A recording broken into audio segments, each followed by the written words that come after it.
Bakit nga ba kailangan natin kumain ng itlog araw-araw? Ano-ano nga ba ang mga benepisyo ng pagkain ng itlog sa ating kalusugan? Alamin sa videos na ito.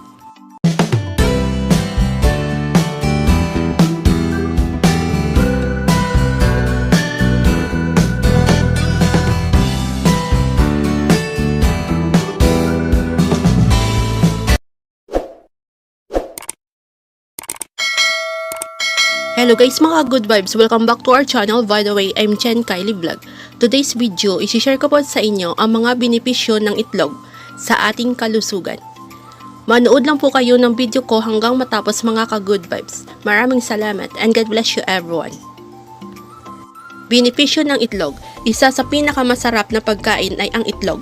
Kaya lang marami rin ang takot na kumain nito dahil kilala ang itlog na nagtataglay ng mataas na kolesterol.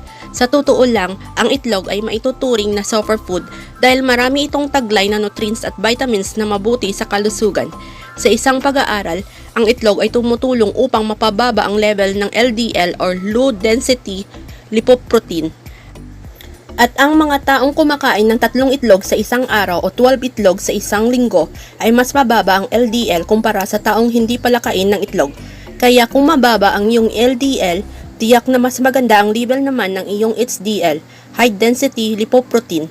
Narito pa ang ilang dahilan bakit mabuti sa kalusugan ang itlog. Number 1, mayaman ito sa bitamina B, C, D, E, K at madami pang iba. Number 2, pinababa nito ang blood pressure ng iyong katawan. Number 3, mahusay na pagkunan ng protina dahil ang isang itlog ay mayroong 6 na gramo ng protina. Number 4, mayroon itong omega-3 na mabuti naman sa iyong puso. Number 5, taglay nito ang 9 na uri ng amino acids. Number 6, nakapagbaba ng kolesterol ngunit ito ay maituturing na a good cholesterol. Number 7, nakapagpatalino.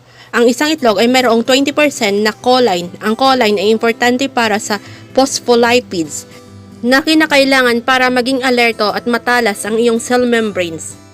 Number 8, mataas ang lutein at zeaxanthin. Mahusay ang mga bitaminang ito sa mata, kaya in short, pampalinaw din ng mata ang itlog. Number 9, mayroong calcium. Ang isang itlog ay mayroong 50 mg, 5% ng calcium. Kaya kung palagi kang kumakain ng itlog, maaaring maiwasan ang pagkakaroon ng colon at breast cancer. Bukod pa dito, nagtataglay din ang itlog ng omega-3 fatty acids na healthy fats at dietary cholesterol na nakatutulong upang mapababa ang heart rate. Nakakalinaw din ito ng mata at nakakapagpatibay ng ating mga buto, particular na sa mga bata. Hello guys mga ka-good vibes, I hope may natutunan po kayo sa videos ko na ito. If you like my videos, just give me a like and just leave a good comment and share. And don't forget to subscribe. Thank you for watching my videos mga ka-good vibes and God bless you everyone.